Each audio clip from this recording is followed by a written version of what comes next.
Welcome to the deep dive. Today we're jumping into quite a phenomenon.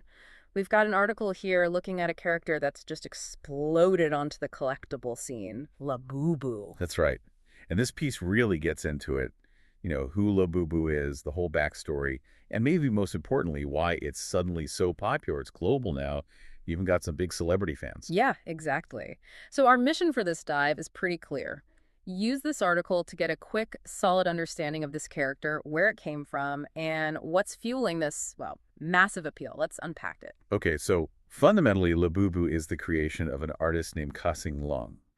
And the article points out its origin is maybe a bit unexpected. It actually started in a picture book. A picture book, interesting, called The Mysterious of Buka, right? And it was a Nordic forest elf character. Exactly that.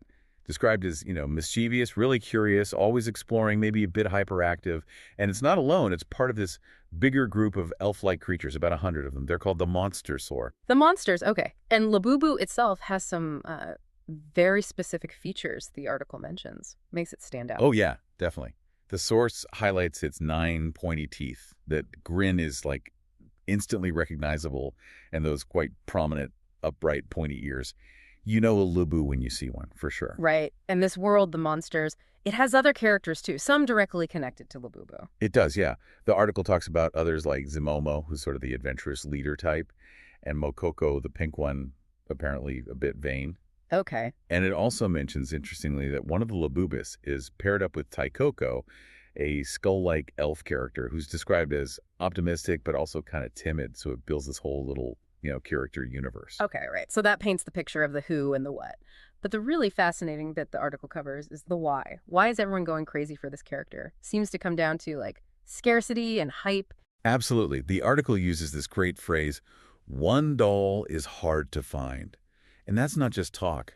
These figures, especially the blind box ones, the sealed ones where it's a surprise which character you get. Yeah, the surprise element. Right. They sell out almost the second they're released. And that scarcity actually translates into, like, real-world scenes. The article mentioned queues. Oh, big time. Huge queues forming pretty much everywhere globally when there's a new drop or even just a new store opening that sells these kinds of things. Yeah. The article specifically calls out massive lines in Kuala Lumpur.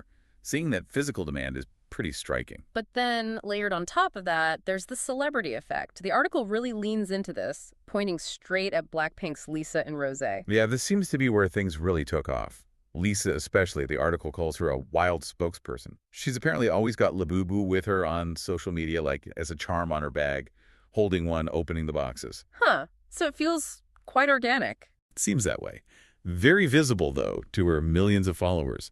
And the piece notes, she even got Rosé into collecting them, too. So what happens when you combine that kind of massive organic celebrity endorsement with the fact that these things are already hard to get? Well, it just sends Labubu's profile through the roof.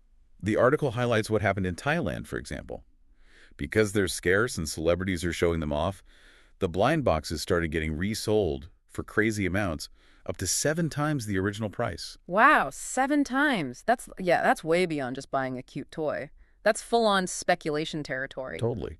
Driven purely by that hype and the difficulty of finding them. And the article even said Labubu got some kind of official title in Thailand. Amazing Thailand Experience Officer. Yes. Which is just incredible, right? Yeah. It really shows how deeply this character has woven itself into popular culture there. It's not just a collectible. It's become this cultural marker, influential enough for an official title like that. So, okay, let's pull this together. If you're listening, understanding this Labubu craze isn't just about, knowing about a trendy toy. It gives you real insight into how pop culture trends catch fire today, the psychology behind collecting and scarcity, and honestly, the incredible power celebrities have now to drive demand. Yeah, and it leaves you with a really interesting question, doesn't it? How does a character make that jump? Right. What's the magic formula? Quirky design, clever scarcity, the right celebrity picking it up at the right time, maybe something else entirely that takes it from a niche picture book character to this global sensation people are paying huge markups for, and that even gets official recognition. Makes you think.